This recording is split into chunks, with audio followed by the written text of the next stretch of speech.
दोस्तों, हम अपने चैनल के माध्यम से गरीबों की आवाज़, कमज़ोरों की आवाज़, पीड़ित की आवाज़ बुलंद करने का काम करते हैं। दोस्तों, बरेली में एक दूसरा बहुत ही सनसनी मामला प्रकाश में आया है।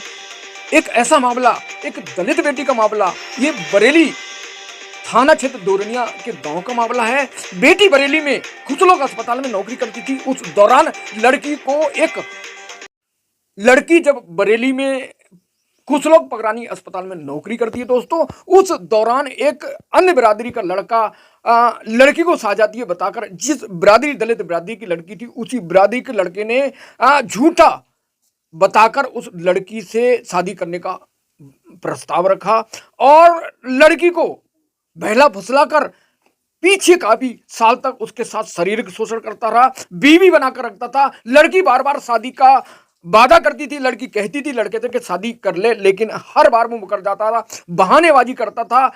दोस्तों, इस मामले को लेकर पीड़ित बेटी बरेली के आला अफसर एसएसपी, आईजी, डीआईजी से मिल चुकी है और पुलिस कोई कार्रवाई नहीं कर रही। पुलिस आरोपी को बचाने की कोशिश कर रही है। अब परेशान पीड़ित बेटी का परिवार है, माँ बाप है और बेटी परेशान है, जिसको अपने न्याय के लिए बरेली में पीछे कुछ दिन पहले सीएम योगी आदित्यनाथ आए थे और वे मिलना चाहती थी, अपनी परेशानी को कहना चाहती थी, अपना दुखना सीएम योगी आदित्यनाथ को बताना चाहती थी, लेकिन दोस्तों पुलिस ने नहीं मिलने दिया और जो पुलिसकर्मी थे उसकी बहुत बुरी तरह पिटाई लगाई, उसके बहुत चोट लगी है। पुलिस को मेडिकल कराना चाहिए, लेकिन सब हवा में। और पुलिस जो एफआईआर दर्ज हुई है आरोपी के खिलाफ लड़की ने कराई है, उन मामले को लेकर लगातार पुलिस आरोपी को बचाने की कोशिश कर रही है। माँ बाप से जानते हैं कि हर बेटी हमारी है, किसी की बेटी है, हर किसी को गम दुख होता है। जिस तरह बेटी के साथ अन्याय हुआ है उसको लेकर अब माँ बाप से बयान जानेंगे, लेकिन यह पक्का है कि बेटी को ब्रेन वॉश किया गया, बेटी को मूर्ख बनाया गया, बेटी को मूर्ख बनाकर बार बार आरोपी को पुलिस द्वारा बचाने का काम करा पुलिस ने। तो दोस्तों, जिस बिटिया को न्याय नहीं मिला उस बिटिया ने कहा कि आत्महत्या कर लूंगी अगर मुझे योगी आदित्यनाथ सीएम से मिलना नहीं दिया, महान से नहीं मिलने जाया। इसी बीच पुलिस ने उसकी तैनात उसके सुरक्षा में कुछ पुलिसकर्मी लगा दिए, उन्हें लापरवाही बरती और लड़की मुख्यमंत्री योगी आदित्यनाथ के फ्लिट के सामने आ गई, जिसके कारण अनुराग आर्या एसएसपी ने उन दोनों को सस्पेंड कर दिया। जिस पुलिस का काम था कि आरोपी को जेल भेजना चाहिए था, उस पुलिस ने उन आरोपी को जेल नहीं भेजा। तो अब दो पुलिसकर्मी पर कार्रवाई हुई है, लेकिन सच में उन पुलिसकर्मियों पर कार्रवाई होना चाहिए जो आरोपी को बचाने की कोशिश कर रही है, जो आरोपी को सहूलियत दे रही है। अब माँ बाप से जानते हैं, माँ बाप बेहद परेशान हैं, बेहद टेंशन में हैं, क्योंकि वह अपनी बेटी का दर्द उन पर बर्दाश्त नहीं हो रहा है और इनका कहना है कि इस मामले को लेकर हाई कोर्ट जाएंगे, सीएम आगे योगी आदित्यनाथ से मिलेंगे, किसी कीमत पर पीछे नहीं हटेंगे, क्योंकि बेटी के साथ जो अन्याय हुआ है वो बर्दाश्त से बाहर है। आरोपी को सलाखों के पीछे भेज करेंगे। माँ बाप के वर्जन को जानते हैं, लड़की के पिता से जानते हैं कि नीलम कि कितनी गंभीर चोटें आई हैं और जिस पुलिस ने पिटाई की है उस लड़की की अब उसके खिलाफ क्या तैयारी है और आगे क्या स्टैंड है इस मामले को लेकर।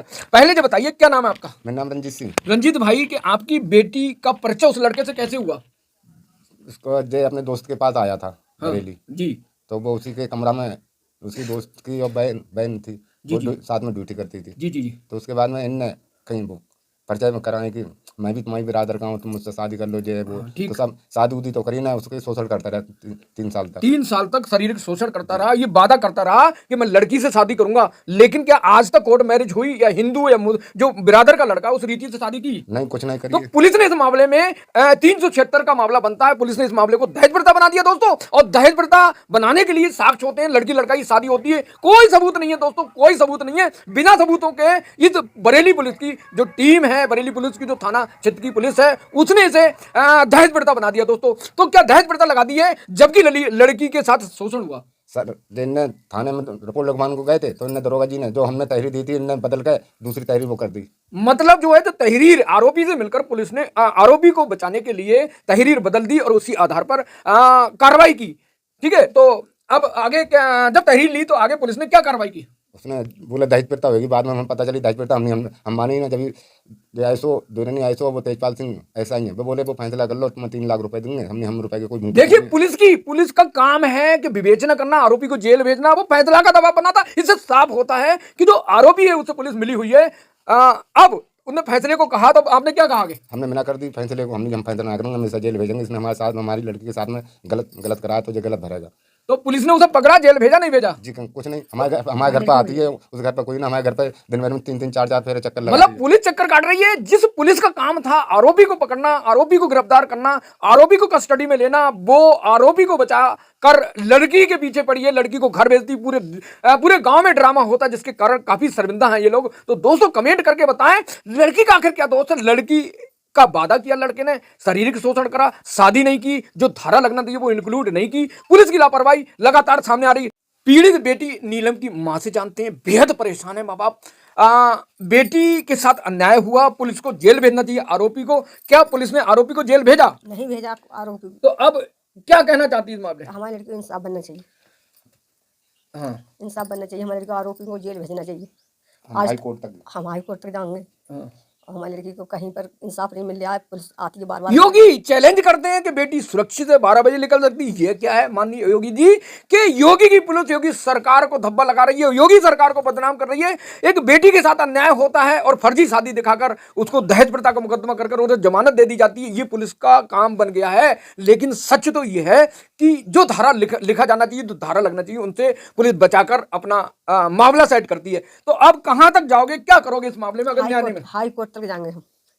हाई कोर्ट योगी, माननीय योगी जी से क्या कहना चाहूंगा, जो योगी की पुलिस योगी को बदनाम कर रही है, उनके बारे में क्या कहना है? योगी के साथ तो खुद मिलने मिलने चाहते हैं उनसे। हाँ, आप योगी जी से क्या कहना चाहेंगे? सर हमें इंसाफ मिले, और जो दोषी पुलिस वाले हैं उसे सजा मिले, और जो उस लड़के को सजा मिले जो उसे बचा पड़े हैं। पुलिस वाले हमारे घर पर आते हैं, हमें बेरे फैसले की फैसला कर लो सर, हम तो इंसाफ चाहते हैं योगी जी से। तीन गाड़ी पुलिस की आती है दबाव बनाने को। रात भर जागते होंगे, दो पुलिस वाले रहते हैं पहरेदार पे, लड़की कहीं निकल ना जाए, कहीं कुछ नहीं हो जाए, रात में रखा ही करते हैं। हमारे आज तक कोई इतनी गाड़ी तक नहीं हुई थी। शर्म लगती है गाँव में दिखाने, मुँह दिखाने लायक न रखो जी। कहाँ पर जाए, कहाँ कहीं इंसाफ नहीं है, न लड़की का ना हमारा कहीं पर। आप परेशान मत हो। जहां सरकारें गरीब की मदद नहीं करती, पीड़ित की मदद नहीं करती, कमजोर की मदद नहीं करती, वहां कोर्ट खड़ा होता है। और जब न्यायालय खड़ा होता है तो सच, जो अन्याय होता है किसी के साथ, उसका न्याय होता है कोर्ट में।